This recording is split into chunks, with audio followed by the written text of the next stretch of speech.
नमस्कार, मैं रवीश कुमार। अमेरिका में राष्ट्रपति चुनाव के डिबेट में कौन जीता और कौन सबसे अधिक झूठ बोलकर आया है, इसे लेकर अमेरिकी मीडिया में जंग छिड़ गई है।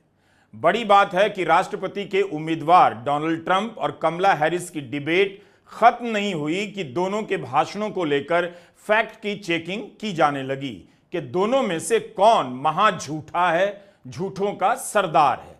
ट्रंप ने ज्यादा झूठ बोला या हैरिस ने? केवल झूठ ही नहीं बल्कि भ्रामक जवाबों की भी जांच होने लगी, जिसे अंग्रेजी में मिसलीडिंग कहते हैं। कई बार नेता झूठ बोलने के अलावा अपने जवाब घुमा देते हैं, आधी अधूरी बातें कहकर निकल जाते हैं। फैक्ट चेकिंग से एक और चीज जानने का हमें मौका मिलता है कि इसका इतिहास क्या है। फैक्ट चेकिंग कहां से शुरू होती है, इसका भी रिकॉर्डेड दस्तावेज झट से इंटरनेट पर मिल गया। बॉस्टन यूनिवर्सिटी की लाइब्रेरी की वेबसाइट से। इसकी वेबसाइट पर दुनिया भर के प्रमुख फैक्ट चेकर के नाम दिए गए हैं और उनकी प्रोफाइल भी मौजूद है। इनमें CNN के डैनियल डेल भी हैं, जिन्होंने 10 सितंबर के डिबेट में ट्रंप के 30 से अधिक और हैरिस का एक झूठ और भ्रामक दावा पकड़ा है। टाइम पत्रिका की एक तस्वीर भी मिली जो 1933 की है। फैक्ट चेकर की मेज पर आप देखिए कितनी फाइलें रखी हैं। अब यह काम कंप्यूटर से 1 सेकंड में हो जाता है। 1938 में टाइम मैगजीन ने विज्ञापन दिया था कि हमने फैक्ट चेकर की संख्या 10 से बढ़ाकर 23 कर दी है। नैन्सी फोर्ड को पहला फैक्ट चेकर बताया गया है और इनके बारे में लिखा गया है कि ये न्यूयॉर्क पब्लिक लाइब्रेरी जाया करती थी तथ्यों का पता लगाने के लिए।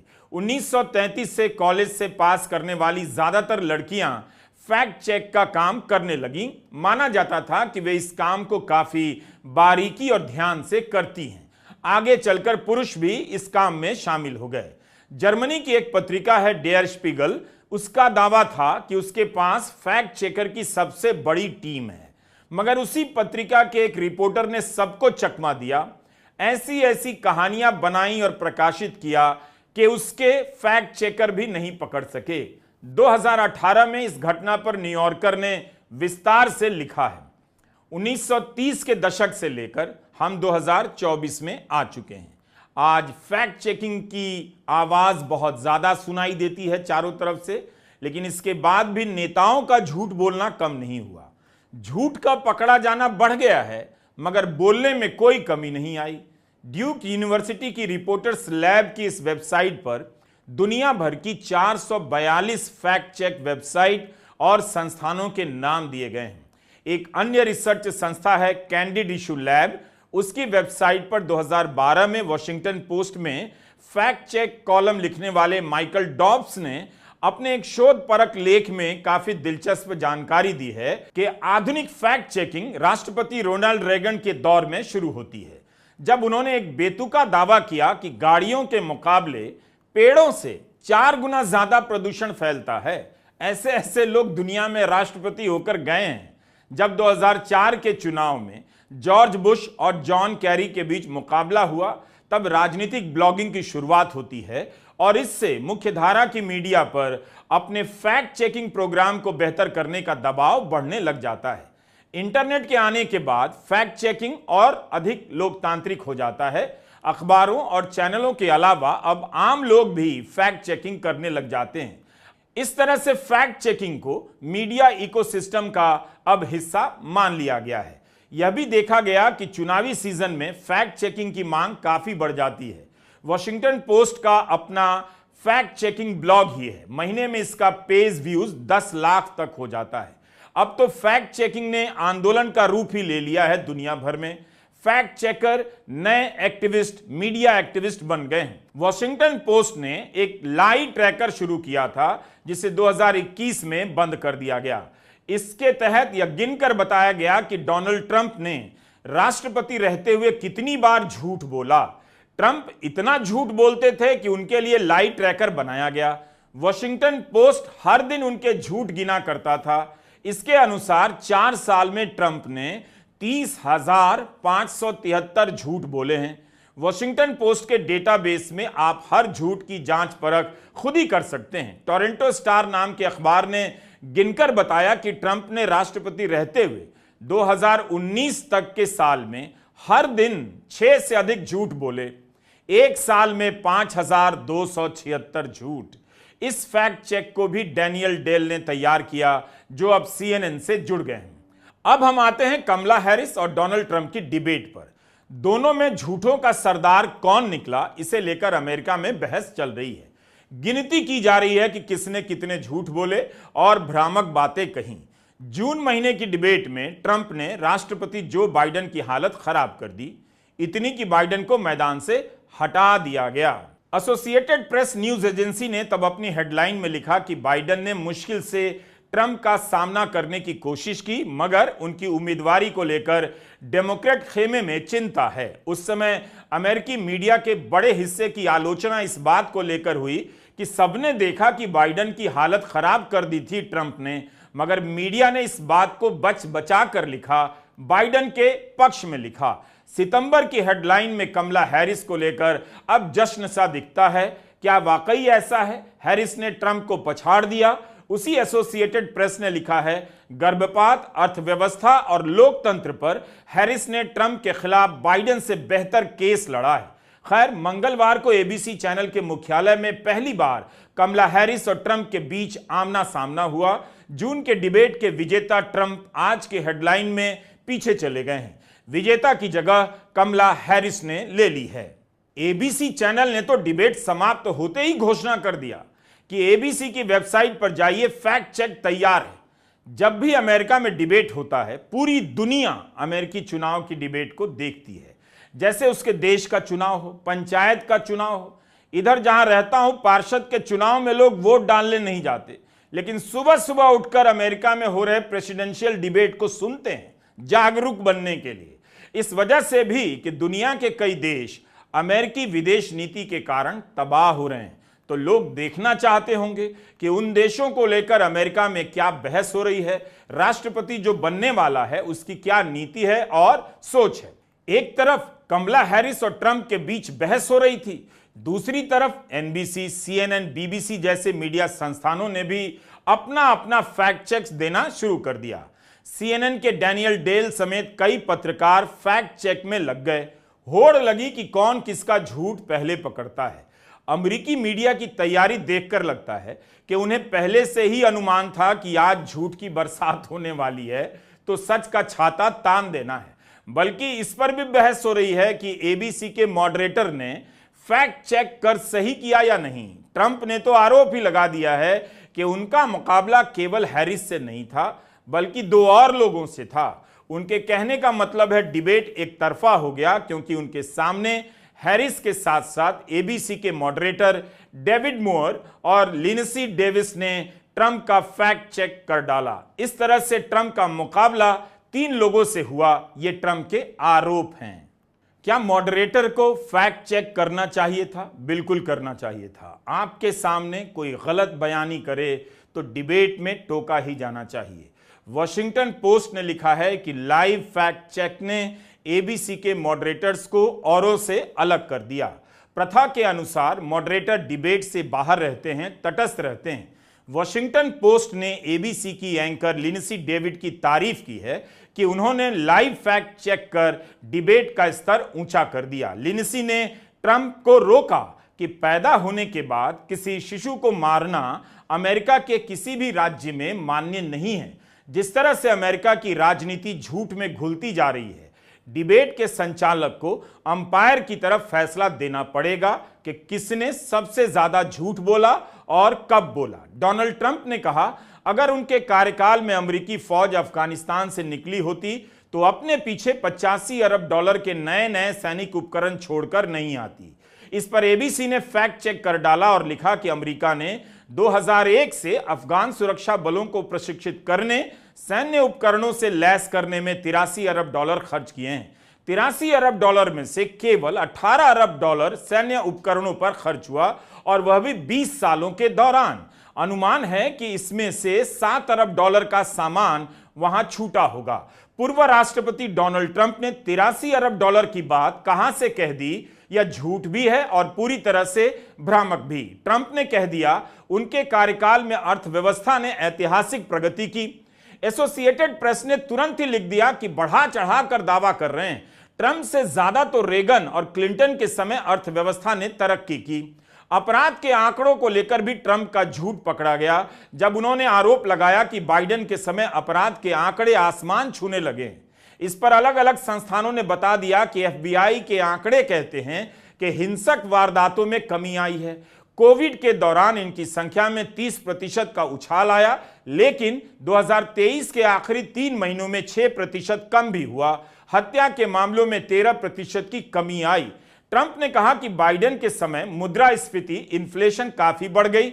अमेरिका के इतिहास में शायद कभी इतनी अधिक महंगाई नहीं रही, जबकि तथ्य यह है कि बाइडेन के कार्यकाल की शुरुआत में मुद्रास्फीति जरूर बढ़कर 9.1% तक गई, लेकिन अब यह घटने लगी है और 2.9% पर आ गई है।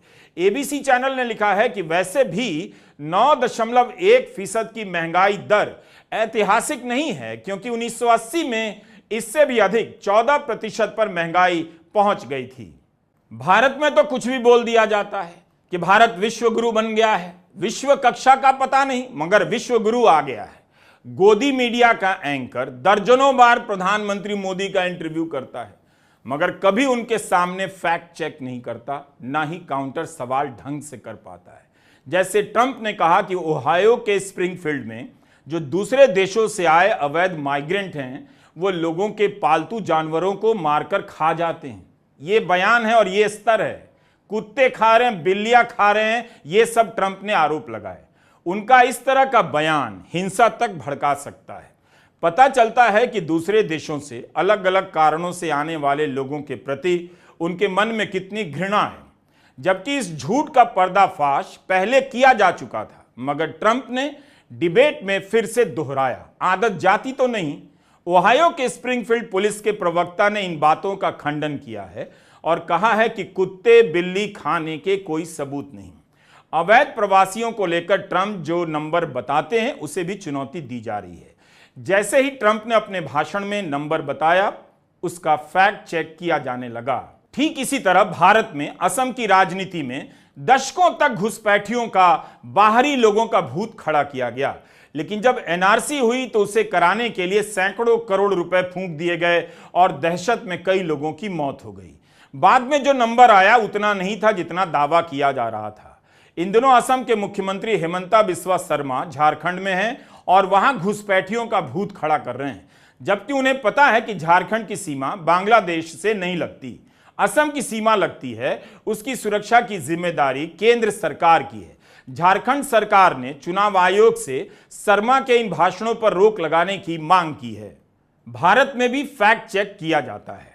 ऑल्ट न्यूज का नाम आपने सुना है, बूम लाइव का नाम आपने सुना है, और भी दूसरी संस्थाएं हैं, लेकिन अमेरिका के स्तर पर फैक्ट चेकिंग भारत में नहीं की जाती है। मूल रूप से मुख्यधारा की मीडिया ने इस काम को ऑल्ट न्यूज के हवाले कर दिया है, क्योंकि इसमें जोखिम है। होता यह है कि कहीं भी खान पान से लेकर आबादी का भूत खड़ा कर दिया जाता है, क्लासरूम में बिरयानी का भूत खड़ा कर दिया जाता है। वैसे ट्रंप जिन घुसपैठियों की बात कर रहे हैं, उनमें बड़ी संख्या में भारतीय भी हैं जो अवैध रूप से अमेरिका की सीमा में घुसने का प्रयास करते हैं।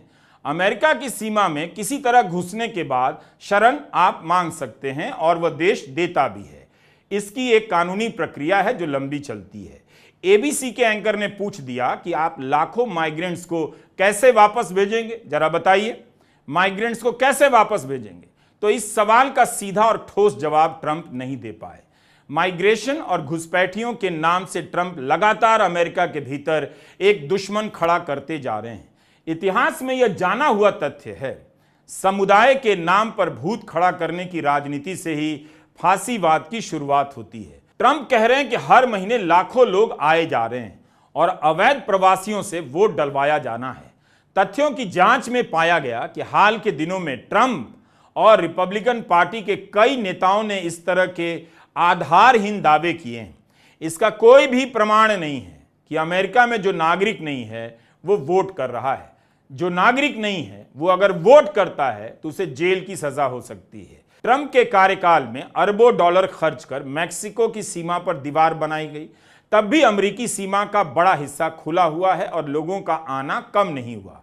सवाल है कि क्या उतनी संख्या में शरणार्थी आ रहे हैं जितना दावा ट्रंप कर रहे हैं। वो शुरुआत इस बात से करते हैं कि हर महीने लाखों लोग चले आ रहे हैं, 21 मिलियन से भी ज्यादा लोग अमेरिका आ रहे हैं। यह संख्या न्यूयॉर्क से भी ज्यादा है। ये लोग अपराधी हैं और ये अमेरिका की अर्थव्यवस्था के लिए हानिकारक है।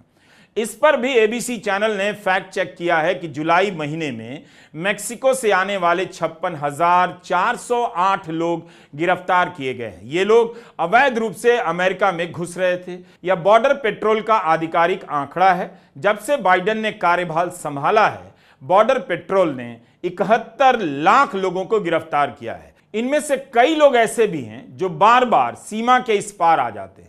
इसलिए हो सकता है कि अमेरिका आने वाले माइग्रेंट की वास्तविक संख्या इससे भी कम हो। फैक्ट चेकर का कहना है कि अमेरिका में घुसपैठिए आ तो रहे हैं, मगर संख्या उतनी नहीं है। इनमें से बड़ी संख्या में लोग कानूनी तरीके से भी आए हैं।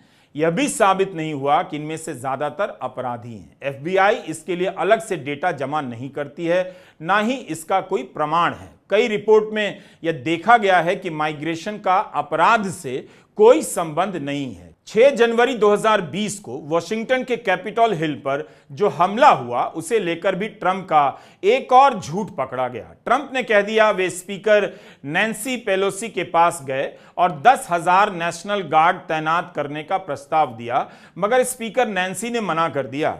तथ्य यह है कि नेशनल गार्ड की तैनाती उस समय स्पीकर रही नैन्सी पेलोसी के अधीन नहीं है। हाउस ऑफ रिप्रेजेंटेटिव का स्पीकर उसे निर्देश नहीं दे सकता। नेशनल गार्ड की तैनाती का फैसला कैपिटल पुलिस बोर्ड करता है। और जब ट्रंप समर्थकों ने कैपिटल हिल पर हमला किया, तब नैन्सी ने नेशनल गार्ड से लेकर सेना की मदद मांगी। इसका कोई भी प्रमाण नहीं है कि नैन्सी ने नेशनल गार्ड की तैनाती के खिलाफ आदेश दिया था। फैक्ट चेकर की साइट से यही पता चलता है कि सबसे ज्यादा झूठ ट्रंप ने बोले। उन्होंने यहां तक कह दिया कि रूस के राष्ट्रपति पुतिन ने कमला हैरिस का अनुमोदन किया है, जबकि पुतिन ने मजाक में यह बात कही कि उम्मीद है कमला ही जीतेंगी। मैन्युफैक्चरिंग सेक्टर में कितनी नौकरियां पैदा हुई ट्रंप के समय और बाइडेन के समय, इसे लेकर भी दावे किए गए। पेंसिल्वेनिया में पत्थरों को काटकर गैस और तेल निकालने के मुद्दे पर भी बहस हुई। ट्रंप ने कह दिया हैरिस इसे बैन करेंगी। एबीसी ने लिखा है कि यहां संदर्भ की आवश्यकता है। हैरिस ने ऐसा कहा है, मगर अब वे प्रतिबंध के पक्ष में नहीं हैं। यह पर्यावरण से जुड़ा मुद्दा है कि आप तेल और गैस के लिए चट्टानों को किस हद तक काट सकते हैं, लेकिन इसके खिलाफ तर्क दिया जाता है कि तेल और गैस के आयात पर निर्भरता कम करनी है तो ऐसा जरूरी है। एबीसी चैनल ने लिखा है कि ट्रंप ने यहां पर गलत बयानी की, क्योंकि वे जानते हैं कि जब तक अमेरिकी कांग्रेस से बैन का प्रस्ताव पास नहीं होगा, राष्ट्रपति बनने के बाद कमला हैरिस अपने मन से ऐसा नहीं कर सकती। हम माफी चाहते हैं कि ट्रंप के बोले हुए सारे झूठ को कवर नहीं कर पाएंगे। वैसे भी उनका झूठ अमेरिका के लिए है, वहां के लोग अपना समझ लेंगे, मगर थोड़ा बहुत इसलिए बताया कि ट्रंप के झूठ में एक समुदाय को लेकर जो नफरत है, उसकी नकल यहां भी होती है या वैसा ही ठीक ठीक यहां भी होता है। आपको पता चलना चाहिए कि दुनिया के देशों में जब इस तरह की नफरत फैलाई जाती है, तब वहां के समाज का एक हिस्सा, मीडिया, कैसे रिएक्ट करता है। अब देखिए, डिबेट होते ही भारत में कुछ नेता लिखने लग गए, काश यहां भी ऐसा डिबेट होता। दिल्ली में बीजेपी की मुख्यमंत्री उम्मीदवार थी किरण बेदी, तब भी अमेरिका में डिबेट होता था। बाद में पौंडीचेरी की उपराज्यपाल बनाई गई। डिबेट के बाद उन्होंने लिखा कि भारत में इसकी शुरुआत होनी चाहिए। इसके फायदे बताने लगी ट्विटर पर और कह रही हैं हरियाणा और जम्मू कश्मीर से शुरू हो जाए। लेकिन लोकसभा चुनाव के समय राहुल गांधी और जयराम रमेश कई दिनों तक प्रधानमंत्री मोदी को पत्र लिखते रहे कि डिबेट के लिए आ जाइए। तब भी तो सबको पता था कि अमेरिका में ऐसा ही डिबेट होता है। उस समय किरण बेदी को क्यों नहीं याद आया कि इस तरह की डिबेट भारत में हो? हरियाणा और जम्मू कश्मीर के बहाने क्यों? सीधे सीधे लिख सकती हैं, मोदी और राहुल के बीच डिबेट होनी चाहिए। क्या कमला हैरिस ने सभी तथ्य सही सही रखे? ऐसा भी नहीं है। एबीसी ने केवल सच और झूठ नहीं पकड़ा, बल्कि इसकी भी जांच की है और सवाल पूछा है कि दोनों वक्ताओं की बातों का संदर्भ क्या है। जैसे हैरिस ने कह दिया ट्रंप 20% टैक्स करने जा रहे हैं, तो एबीसी ने पूछा हैरिस का दावा ठीक तो है, मगर संदर्भ की आवश्यकता है। ट्रंप ने आयात की गई सभी वस्तुओं पर 10 से 20% तक टैक्स लगाने और चीन से आयात पर 60% टैक्स लगाने की बात कही है। हैरिस ने इसे ट्रंप सेल्स टैक्स की संज्ञा दी है, जबकि ट्रंप ने इस नाम से कोई टैक्स लगाने का प्रस्ताव नहीं रखा।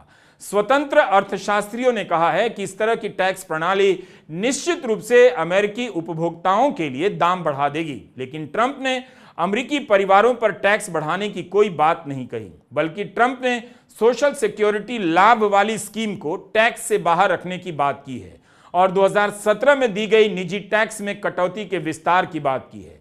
एक और मसला था प्रोजेक्ट 2025 का।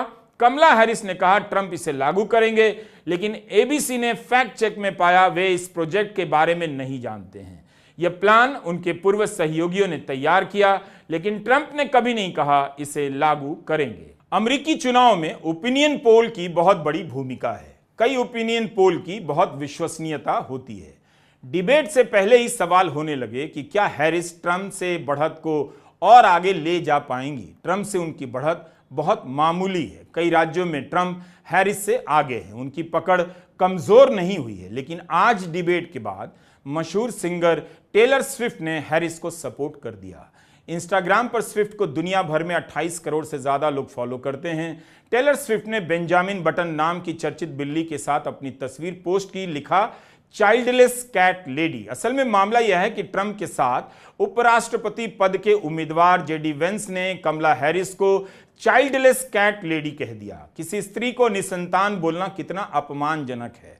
पढ़े लिखे अमेरिकी नेताओं के दिमाग से गोबर गया नहीं, बल्कि गोबर लगता है दोनों ही देशों में सेम है। टेलर के समर्थन से हंगामा मच गया। स्विफ्ट ने लिखा है कि वे आने वाले राष्ट्रपति चुनावों में कमला हैरिस और टिम वॉल्स को वोट करने वाली हैं। पोस्ट में स्विफ्ट ने यह भी बताया कि कैसे डोनाल्ड ट्रंप ने उनका झूठा एआई वर्जन बनाकर पोस्ट किया कि टेलर ने ट्रंप का समर्थन किया है। वे लिखती हैं कि गलत जानकारी से लड़ने का सबसे सरल तरीका है कि उसके सामने सच को रखा जाए। अफगानिस्तान से लेकर गजा तक पर दोनों नेताओं को सुनकर कुछ भी साफ नहीं हुआ। दोनों ने जवाब देने के लिए जवाब तो दे दिए, मगर उनके इन जवाबों पर कम ही बहस हो रही है। डिबेट की कई खूबियां हो सकती हैं, लेकिन जैसे ही बहस इस्राइल और गजा को लेकर होती है, यूक्रेन और रूस को लेकर होती है, औपचारिकता निभा दी जाती है। इसलिए यह भरम भी ठीक नहीं कि डिबेट से नेताओं में और राजनीति में जवाबदेही आती ही है। मुद्दों से पता चलता है कि राजनीति कहीं पर अटक गई है, उसकी बेड़ियां किसी और के पास हैं। नेता बहुत हद तक आजाद नजर नहीं आते।